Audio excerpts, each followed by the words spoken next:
तो बुद्ध पुरुष हैं स्वभावतः। सबसे पहले बुद्ध का जो अधिक अंशों वाला मन है, पुरुष का मन, वो हमला करेगा स्वभावतः, क्योंकि बुद्ध के पास पुरुष का मन बड़ा है स्त्री के मन के मुकाबले। तो मन पहले तो अपनी बड़ी से बड़ी शक्ति को लगाएगा। मन के भीतर पुरुष जैसी बातें हैं, जैसे अहंकार, क्रोध, पद, मद, मत्सर, मोह, ये सब पुरुषवाची है। अहंकार इनका मूल स्रोत है। तुम्हारे भीतर जो जाल है, उस जाल में जो पुरुष तुम्हारे भीतर छिपा है, जो तुम्हें उलझा रहा है, वो है अहंकार। इसलिए तुम पाओगे कि पुरुषों की सबसे बड़ी पीड़ा अहंकार है। सबसे बड़ी अड़चन उनकी अहंकार की। इसलिए पुरुष को समर्पण करना बहुत कठिन होता है, झुकना कठिन होता है। टूट जाए, झुकना नहीं चाहता। कहावतें कहती हैं टूट जाना मगर झुकना मत। ये पुरुष की अकड़ है। अहंकार पुरुष मन का आधार है। तो मार पहले स्वयं आया, इसका अर्थ है पुरुष के द्वार से आया। उसने बुद्ध के अहंकार को जगाया होगा। साफ नहीं है कथा में कि उसने क्या कहा, क्योंकि बहुत अनूठी कथाएं बहुत सी बातें बिना कहे छोड़ देती हैं। क्योंकि सभी बातें कह दी जाएं तो फिर ध्यान करने योग्य उन कथाओं में कुछ भी नहीं रह जाता। और ये कथाएं ध्यान करने के लिए निर्मित की गई हैं। इन पर ध्यान करना है और जो खाली हिस्से हैं उनको ध्यान से भरना है। इसलिए भारत में इतना विवेचन, इतनी व्याख्या चली। उस विवेचन और व्याख्या का कारण है क्योंकि कथाएं अधूरी।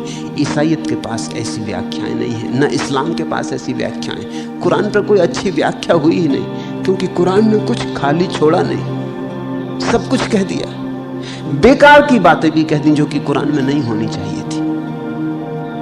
शादी विवाह, समाज, राजनीति सब डाल दिया, कुछ छोड़ा ही नहीं। इससे एक बात साफ होती है कि कुरान जिन लोगों के लिए लिखा गया वो कोई बहुत बुद्धिमान लोग नहीं थे। उन पर भरोसा नहीं किया जा सकता था। डिटेल्स में सब बात कह देनी जरूरी थी, अन्यथा वो गड़बड़ कर देंगे। एक एक बात ब्यौरे में कह देनी जरूरी थी कि ऐसा करना, ऐसे उठना, ऐसे बैठना, सब साफ कर दिया। इसलिए कुरान में व्याख्या की बहुत गुंजाइश नहीं, लेकिन उपनिषदों में व्याख्या की खूब गुंजाइश है। कुछ भी साफ नहीं किया है, इशारे हैं और इशारों के कुछ भी अर्थ बन सकते। फायदा भी है, नुकसान भी है। हर फायदे में नुकसान होता है। कुरान का एक फायदा है कि मुसलमान बिल्कुल निश्चिंत है कि क्या करना है और क्या नहीं करना। इस मामले में दुविधा नहीं है। हिंदू बिल्कुल अनिश्चित है, क्या करना क्या नहीं करना, एकदम दुविधा है। और तुम पूछने जाओ तो जिस आचार्य से पूछो वो अलग व्याख्या दे रहा है। शंकराचार्य कुछ कहेंगे, रामानुजाचार्य कुछ कहेंगे, वल्लभाचार्य कुछ कहेंगे, निम्बारकाचार्य कुछ कहेंगे, और तुम खोजते रहो आचार्यों को और हर आचार्य व्याख्या देगा। खतरा यह है कि लोग साफ कभी नहीं हो पाएंगे कि ठीक ठीक क्या करना है।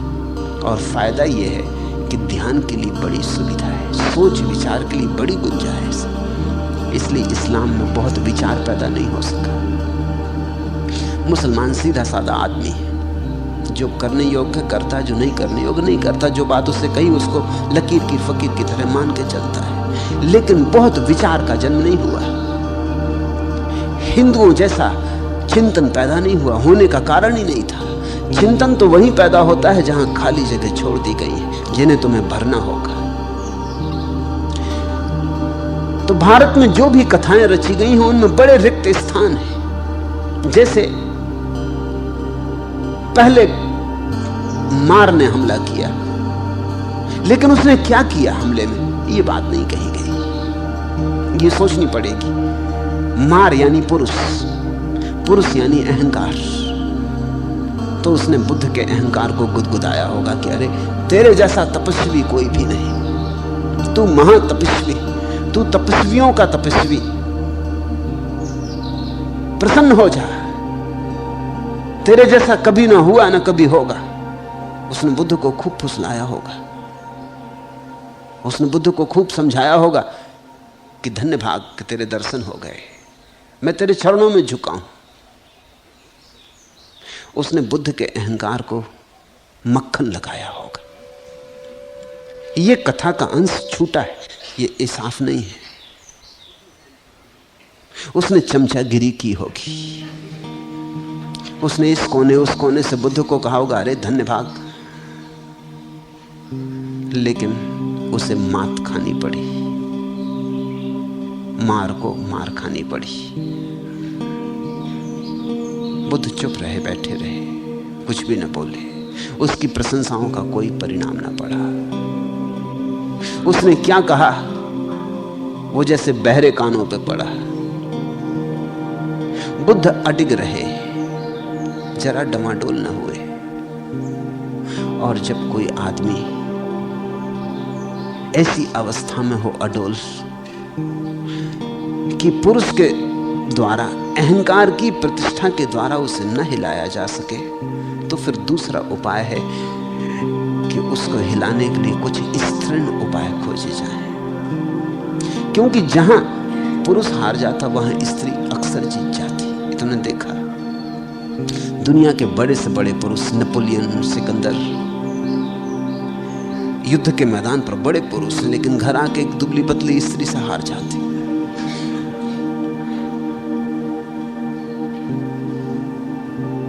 मैंने सुना है एक जिद्दी सम्राट ने, एक झक्की सम्राट ने ये घोषणा की अपने वजीरों से कि पता लगाओ मेरे राज्य में जो पुरुष अपनी स्त्री की मान के ना चलता हो, उसको जो मेरा श्रेष्ठतम घोड़ा है वो भेंट किया जाए और उसका राजकीय सम्मान किया जाए। और जो जो लोग अपनी स्त्री की मान के चलते हों उनको भी एक एक भेड़ प्रतीक रूप भेंट की जाए।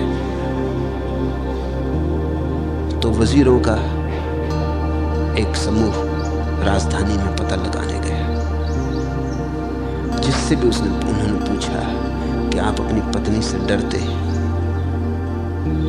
आप अपनी पत्नी के मान के चलते हैं, और ध्यान रखना अगर झूठी बात कही और राजा को पता चल गया तो घोड़ा तो मिलेगा नहीं, फांसी लगेगी, इसलिए सच सच कह देना। तो लोगों ने कहा भाई अब इसमें झूठ क्या कहना, तुम भी जानते हो, तुम भी पति हो, हम भी पति हैं, अब इसमें छिपाना किससे है।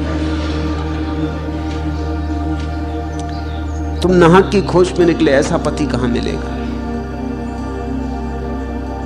थक गए राजा के लोग खोजते खोजते, लेकिन एक झोपड़े में एक आदमी मिल गया, एक बड़ा पहलवान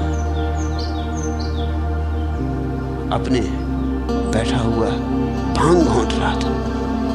उसकी मसलें ऐसी थी कभी देखी भी नहीं गई। उसका शरीर तो बड़ा सुंदर था, लोहे का बना हो जैसे, किसी का हाथ पकड़ ले तो हड्डी चरमरा जाए। कोई होगा 6.5 फीट लंबा, तगड़ा जवान आदमी, लोहे की देह। उन्होंने कहा हो ना हो ये आदमी घोड़ा ले जाएगा। तो उन्होंने उस आदमी से पूछा कि ऐसा सम्राट ने पूछवाया है। तो उसने सिर्फ अपनी मसलें उठा के दिखाई उनको। उसने कहा कि देखते स्त्री इत्यादि को तो ऐसा मसल दूंगा, अगर मेरे हाथ में स्त्री पड़ जाए तो बस खत्म। जरा मेरा हाथ तो पकड़ कर देखो, उसने कहा। और वजीर का हाथ पकड़ लिया तो वजीर को छोड़ाना मुश्किल हो गया। और वजीर रोने लगा। उसने कहा मेरा हाथ छोड़ भाई, घोड़ा तुझे मिल जाएगा, मगर तू ये क्या करता, हाथ तो छोड़। मगर घोड़ा किस रंग का चाहिए? राजा के पास 2 घोड़े, काला और सफेद। तो उसने भीतर आवाज दी कि मुन्ने की माँ काला की सफेद? मुन्ने की माँ ने कहा सफेद। तो वजीर ने कहा तुझे भेड़ मिलेगी। ये मुन्ने की माँ से पूछ के तय कर रहा है आखिर में। और मुन्ने की माँ निकली बिल्कुल दुबली पतली औरत। और उसने कहा भूल के काला मत लेना। भेड़ ही मिली पहलवान को। जहां कठोर हार जाए वहां कोमल के जीतने की संभावना है। कथा अर्थपूर्ण है। खुद तो हार गया मार, उसने अपनी 3 कन्याओं को भेजा। 3 क्यों? आखिर खुद अकेला आया था, एक ही कन्या काफी होती, 3 क्यों? उसमें भी बौद्ध प्रतीक है। बौद्ध कहते हैं स्त्री का इसलिए तो पता नहीं लग पाता कि वो कितनी होती, एक लेकिन 3, अभी कुछ अभी कुछ अभी कुछ, सुबह कुछ दोपहर कुछ सांझ कुछ, पक्का भरोसा नहीं कि क्या है। त्रिवेणी है ना प्रयाग में, ऐसा स्त्री भी एक अपूर्व संगम है। उसमें 2 नदियां तो दिखाई पड़ती हैं, एक बिल्कुल दिखाई ही नहीं पड़ती, सरस्वती का तो पता ही नहीं चलता कि कहाँ। तो तुम जो देख सकते हो उसको तो तुम पहचान सकते हो, लेकिन एक है जो अदृश्य है, और जो दृश्य से जीत जाए वो भी अदृश्य से हारने की संभावना रखता है। तो 3 प्रतीक है। 3 का मतलब है एक से जीते तो दूसरे से मुश्किल, दूसरे से जीते तो तीसरे से मुश्किल, और एक तरफ लड़ाई नहीं होगी, 3 तरफ से लड़ाई होगी। तुमने कभी स्त्री से झगड़ा करके देखा? झगड़ा कई तरह का होगा। वो तर्क से भी लड़ेगी, हालांकि तर्क चाहे उससे करते ना बने, तर्क भी करती जाएगी, क्रोध भी करती जाएगी और रोने भी लगेगी। अब ये बहुत मुश्किल काम हो जाता है, क्योंकि अगर तर्क ही करना है तो बात साफ समझ में आती है। पुरुष को समझ में आता है कि तर्क कर लो, चलो निपटारा कर लें, उसमें पुरुष जीत भी सकता है। लेकिन स्त्री उसी पे भरोसा नहीं रखती, वो क्रोध भी कर रही है, हो सकता है चीजें फेंक रही हो तुम्हारे ऊपर, लेकिन उस पर भी भरोसा नहीं, क्योंकि क्रोध में तो पुरुष जीत सकता है, तो वो रो भी रही है। अब उसने तुम्हें 3 तरफ से घेर लिया। तर्क से हारो तो ठीक, क्रोध से हारो ठीक, नहीं तो उसके रोने को देख के तो हारोगे ना। वो अपनी छाती पीटने लगी है, अपनी सिर पटक रही है। उसका हमला 3 द्वारों से है। इसलिए कथा कहती है कि मार ने अपनी 3 कन्याओं को भेजा। मार कन्याएं नाना प्रकार के प्रयत्न कर भगवान को अपने बस में करना चाहिए, लेकिन बुद्ध शांत रहे। उन्होंने हाँ हूं कुछ भी ना किया, वो सिर्फ देखते रहे जो हो रहा था। क्योंकि तुमने हाँ हूं किया कि फंसे। तुम अगर इंकार भी कर दो तो गए, तुम अगर डर भी जाओ, भयभीत हो जाओ, तुम चिल्लाने लगो कि मुझे बचाओ या भाग निकलो बाहर, तो तुम हार गए।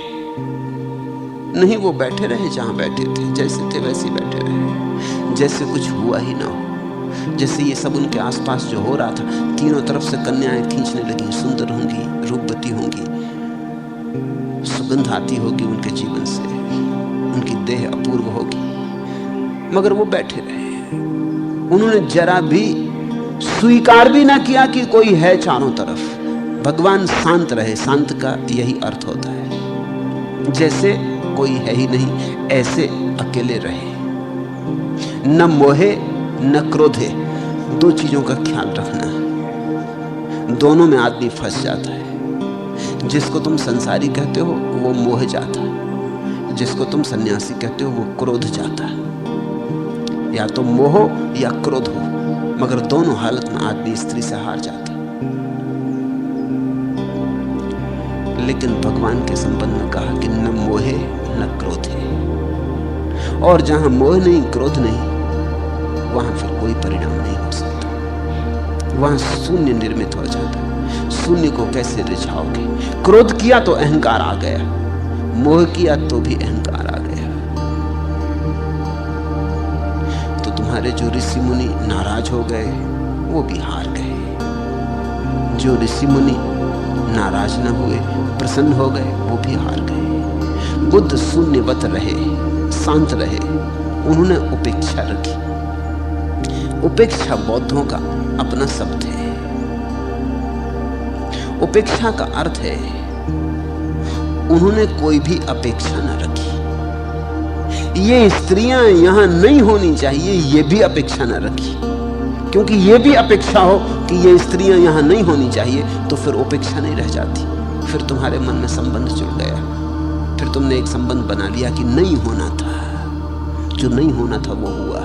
तो धीरे धीरे रोष पैदा होगा, क्रोध पैदा होगा, नाराजगी पैदा होगी कि स्त्रियां ये क्यों कर रही हैं। उपेक्षा रखी, तटस्थ रहे, जैसे कोई किनारे पे बैठा नदी के, नदी बहती देखता रहता। नदी बहे, नदी से क्या लेना देना। तुम रास्ते के किनारे खड़े, राह चलती रहती, लोग आते जाते, अच्छे बुरे सुंदर कुरूप, तुम्हें क्या लेना देना, तुम राह के किनारे खड़े हैं। ऐसे बुद्ध तटस्थ रहे, उन्होंने उपेक्षा रखी और अंततः उन्होंने जितनी बात कही वो इतनी सी थी। उन्होंने कहा हटो भी पागलो,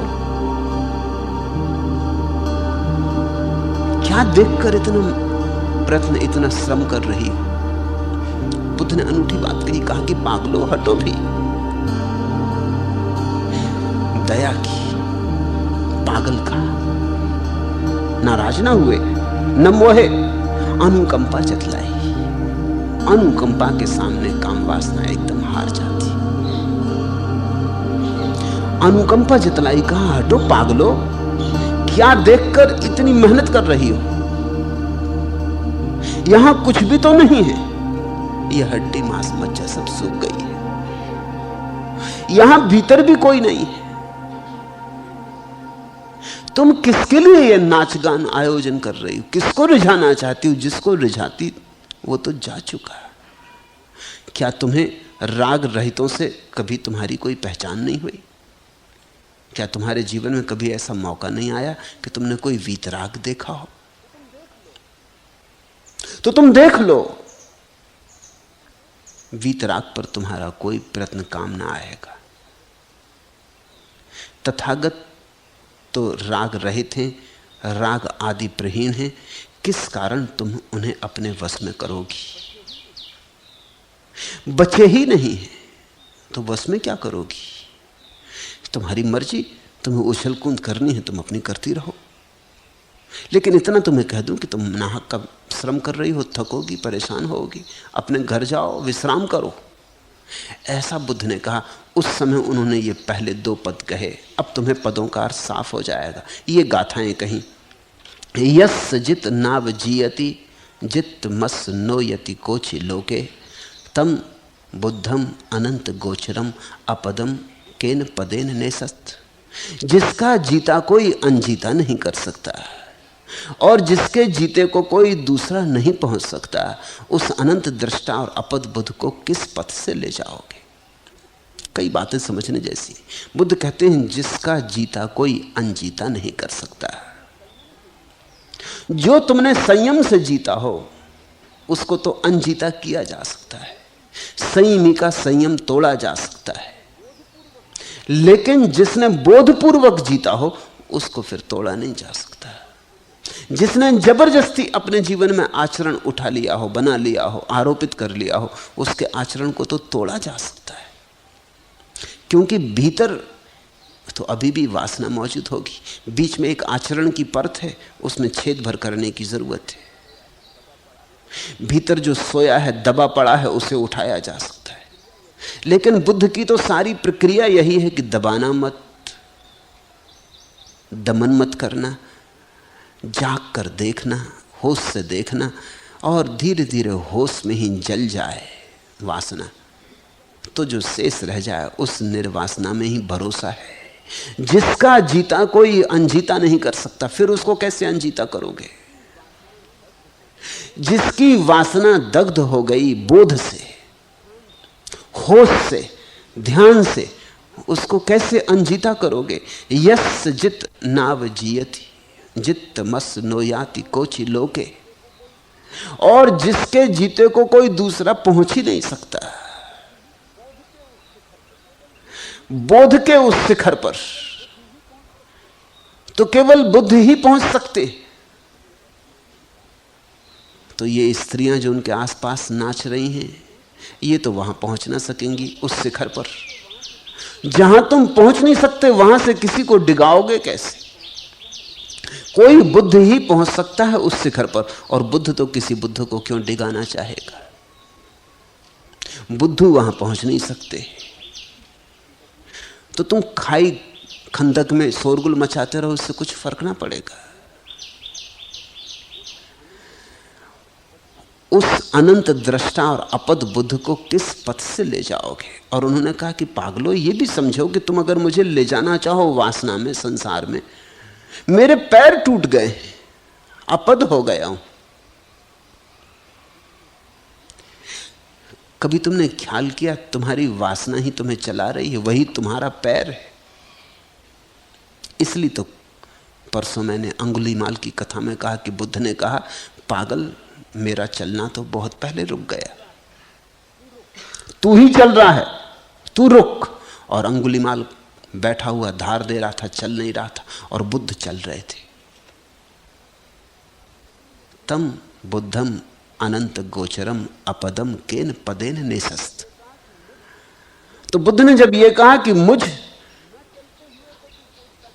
न चलते हुए को तू सोचता है कि चल रहा हूं और तू अपने को बैठा हुआ मान रहा है जो कि तू चल ही रहा है, तो उनका अर्थ है वासना में ही पैर हैं तुम्हारे।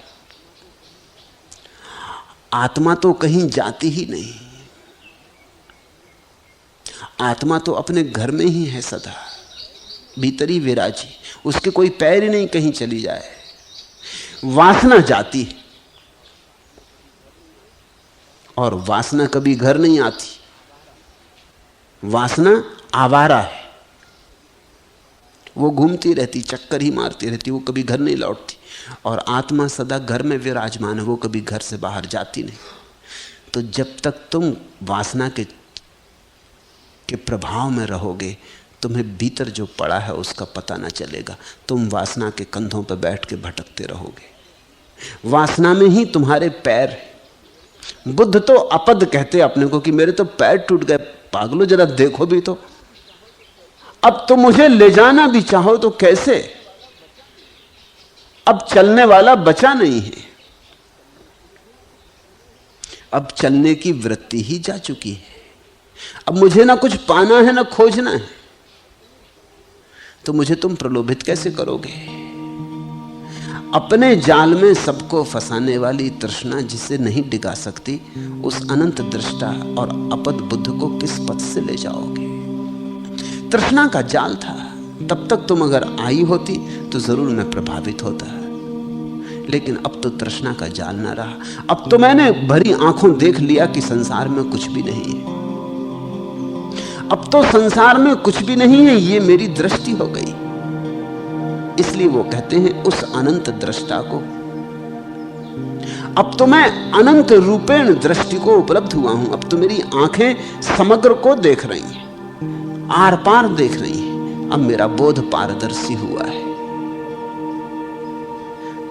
थम बुद्धम अनंत गोचरम, और जो सबको देखने लगा है और जिसकी आंख में अब जरा भी तिनका नहीं रहा मूर्छा और प्रमाद का, जिसकी सारी सीमाएं गिर गई हैं देखने की, असीम जिसकी देखने की क्षमता हो गई है, मुझ देखने वाले को तुम कहां ले जाओगी?